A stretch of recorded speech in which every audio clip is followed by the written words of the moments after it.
r/AskReddit. What's your I told you so moment? Lawyer here. Fired a partner who I found some real irregularities in their spending habits versus what they were making after he couldn't provide a good answer to where it came from. Other partner left and started a new firm with them because they disagreed with my decision and refused to look at the evidence. Turns out he stole $500k of a client's money, got disbarred, and is now facing prison time. I told her to look at the evidence and she didn't listen. Since I was 14, my throat got itchy when I ate apples. I told my mom but she thought I just didn't want to eat apples and forced me to eat them. Went to the doctor's office and got a test for allergies.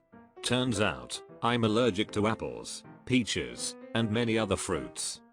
My newborn baby was projectile vomiting after every feeding. I took her to the doctor several times, always ended up being sent away with suggestions to try a different formula. I tried like 4 different ones, no change. The 4th or 5th visit, they sent me away again with the same recommendation even though I pleaded with them to figure out what was wrong with my baby. I left the office and drove to the ER instead. She ended up having emergency surgery that day. The surgeon said she would have starved to death, or maybe dehydrated, had she gone much longer without the surgery. I gave the doctors in that office a piece of my mind. My sister and I were out sledding when we were kids at this place with a really steep hill. I had unknowingly gone down a sled path that had a jump in it, and when I landed it really hurt my back. So when I got back up to the top of the hill I told my sister don't go that way, the jump really hurts. She called me a baby and didn't believe me that it really hurt, so she decided she would go down that path on her sled. Well, she hit the jump and didn't get back up. Turns out she fell so hard she had broken her leg. When we finally got her back up the hill and to the car, I got to tell her I told you so. I work at a US Navy shipyard. My worst I told you so moment was when a submarine had multiple issues with sanitation collection tanks and the piping that led from the showers and toilets to the sanitation collection tanks. Documented and pointed out the same problems over a 12-week period. Supervisors and the tank area manager didn't give a damn and pointedly ignored my reports. Undocking day was approaching and the captain of the sub wanted the boat out on time. So they moved up the tank closure schedule. So tank closing protocol requires several sign-offs, one from a qualified civilian inspector, one from a qualified Navy hull technician sailor, and one from a qualified Navy engineering officer. That tank in question failed all 3 concurrent inspections. Undocking got pushed back by 30 days until all problems found were corrected. Daily operations estimated costs were north of $10,000 a day. Factor in the mandatory overtime and rework required and we were looking at maybe triple the daily cost. This is just people's pay. I didn't get to see the material cost overrun, but I know for a fact that a lot of the materials got shipped in or fabricated in-house overnight. Needless to say, a lot of people on general schedule pay got chewed out by the then shipyard CO in private. Was picking beans with my sister and mom. To this day I still don't know why the fence was electric, but it was. I touched it and I got zapped. It wasn't too bad but it hurt. I jumped away and my sister saw me. I said that it was an electric fence. Of course she just thought I was pranking her. I was trying to tell her the whole time we picked beans but she didn't believe me. Right at the end she touched the fence and she didn't see it coming at all. Her face was just like, oh, she loved the car ride home. I told you. Idiot. Had a weirdly dark freckle. The color of chocolate. I showed spouse and he called me a hypochondriac, and if I go to a doctor, I'd be wasting their time. I went to the dermatologist. It was melanoma. In high school I was at a party where everyone was getting drunk. I had come with 2 friends and near the end of the night this one guy there was losing everyone into his van to get late night food. He swore he was not drunk and there were so many people in his car, including the 2 people I came with. It was not a battle I was going to win. But it seemed like an obviously dumb situation. Bunch of underage kids packed into a van driving around in the suburbs at 1 o'clock in the morning. I told my friends that this wasn't a good idea and they need to get out of the van and come back gone with me. My house was within walking distance. They acted like I was a party pooper for a sec, but then they got out. Next day I find out the guy driving ran a red light and got T-boned by a truck. The one kid in the back almost died and everyone got banged up. The friends I pulled out of the van were in the back seat along with him. Not saying I saved their lives, but I really may have saved their lives. I once owned a dog who was very stubborn and independent. She lived a feral life in the mountains as a young pup, and I feel like that played a role. She felt more like a roommate than a pet. She was having heart trouble when she got older, so she had to get a chest scan at the vet. These two men came out to get her, so I gave them a heads up that she would absolutely dislike being flipped on her back and held there for the scan. Flipping a dog on its back is putting it in a pretty submissive position.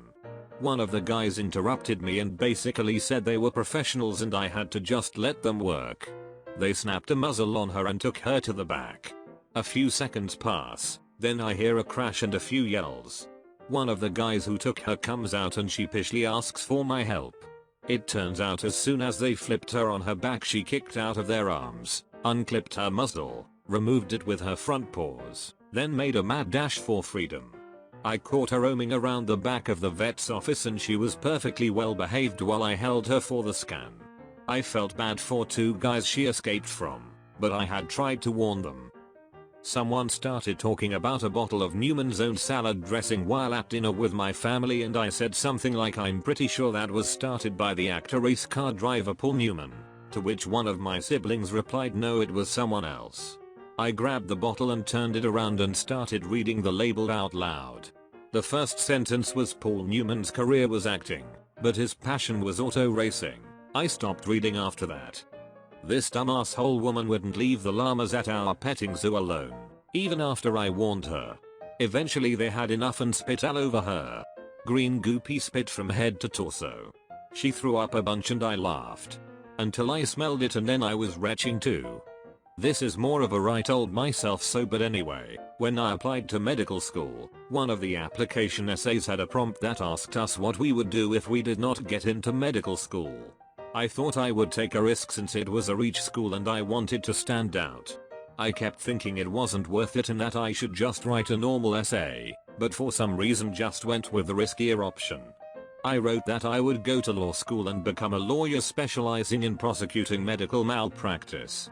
I ended up getting an interview and had a good laugh about it with one of the interviewers. Did not get into that medical school. Bed frame wasn't properly lashed down while moving. Partner insisted the weight of the frame would keep it in place. Flew into the middle of a major intersection on a left turn. We dodged 4 lanes of oncoming traffic to collect the pieces. I fixed my partner with a look that could peel paint, and he said, I know, you told me so and you're right. I'm sorry." I still give him shit for it every time we move something. It's funny now, but goddamn was I pissed at the time. I told my mom, who is a nurse, that I am sick and she said I was lying. After 2 months and a lot of blood coughed up, she took me to the doctor. I had pneumonia and a double ear infection. I also had a bunch other issues that I can't really remember. I had to take 7 medications and have to use a nebulizer daily. That was the biggest I told you so moment I ever had. Went to the doctor on and off for breathing problems to no avail. A lot of rub some dirt on it mentality. Wound up in the ER as a result of an asthma attack. Kept the bracelet on and everything when I went back the next week to see him. Not as satisfying as I would have hoped. My dad had a bad habit of driving down the middle lane for a whole mile while he commuted back from his weekly shopping trip. I always warned him that he can't be in that lane for that long, but he always wrote it off, saying it's fine. Finally, after doing this for 2 years, he was pulled over by the police and ticketed. He was upset that day, but all I could say is I told you so. My brother had a really bad habit of putting his wallet in the back pocket of his pants and going to work and busy places all around the city. You could practically see it sticking out of the pocket. I warned him many times over the years that he's inviting himself to be robbed, that a skilled thief is gonna swipe it off easy without him having any clue. He ignored me, saying he was too mindful to let that happen. One day he came home looking ghastly as hell. Turns out he indeed got robbed. Lost all his debit cards, government issued ID cards and a ton of other important stuff besides money. I literally said, I told you so. Mother driving with electric weight loss thing. That can shock her if turned up too high. Told her to take it off because if it shocks her she will swerve. Mother doesn't take it off. Moments later, she gets shocked and swerves. She didn't drive with that thing on again. So I was throwing knives at a tree. And my father told me to be careful cause the knife could bounce off of the tree. I didn't see that to actually happen. So I continued throwing knives at the tree and then it happened. A knife bounced off of the tree and hit me in the foot. When he went to go examine how bad the wound was, he asked me how it happened. I told him the knife bounced off and hit me in the foot and then he said I told you so. I told my ex that his cat had diabetes after he peed on the floor and it was sticky. He didn't believe me. 3 months later, we went to the vet and after running a few tests to find out why the cat was so lethargic, you never would have guessed what the cat had. 2009 and I'm sicker than I've ever been. I can barely stand up and breathing hurts but my dad brushes it off as me being overdramatic. Well, 2 weeks later and I'm starting to feel okay again but my dad has obviously caught what I had and with his asthma it's not great. We get him into a hospital and they sweep him up into isolation so quick because he has H1N1. I made a stupid joke about him being the overdramatic one and the nurse thought I was just horrible for it. Woke up with a horrible pain in both eyes and one of them basically glued shut by goo. Called my doctor for a same day appointment but couldn't get past the receptionist, who insisted that eye infections could be treated by a pharmacist and didn't count as a same day emergency so I didn't need a doctor. My housemate freaked out when she saw me and took me down to the doctor's office herself, telling the receptionist we weren't budging till I'd seen an actual doctor. The doctor took one look at me and transferred me to the actual eye infirmary. The doctor at the eye infirmary got his superior to check if I should be transferred and admitted to the actual hospital, and the superior said no but asked to bring all the student doctors to look at me because the infection was so incredibly nasty. I had a month of medication to clear it. From then on, every time the doctor's receptionist gave me trouble I'd remind them of this incident and say frankly I didn't trust their judgment on whether I needed a doctor or not. I started getting pretty sick in 2013 and couldn't figure it out for a long time. I went back and forth to my GP constantly as I was severely nauseous all the time and could barely eat so I was losing weight very quickly and I was terrified. She told me for 5 years it's IBS, it's anxiety, it's in my head, eat almonds, I hate them, eat yogurt, lactose intolerant, she knows this, not much modern medicine can do for me, get my aura cleansed. Anyway someone else filled in for her and said it sounds like endometriosis from my symptoms and she sent me to see a gynecologist. Within 6 months I had surgery to prove it. It was wonderful to see actual pictures and proof of what's making me sick and it's not in my head. Big I told you so to my doctor and ex at the time who didn't believe me. She still doesn't and said it's just a coincidence they found exactly what they were looking for but I still feel better knowing I was right and something was wrong. I was teaching a long-time employee how we build our end displays. Always start on the bottom, take one item out of each case to evenly measure it out and adjust the shelves as needed. You don't want to eyeball it and fill it, then get to the top shelf and you're out of room. He insisted he knew how to build the display, and was filling and packing the shelves as he was going and, sure enough, ran out of room on the top. He was staring at it, willing it to fit, but that just wasn't going to happen. He had to tear it down almost to the bottom and rebuild it. Thank you for watching today's episode of r/AskReddit. Feel free to comment down below your I told you so moments. Don't forget to like and subscribe as well, it helps me out a ton.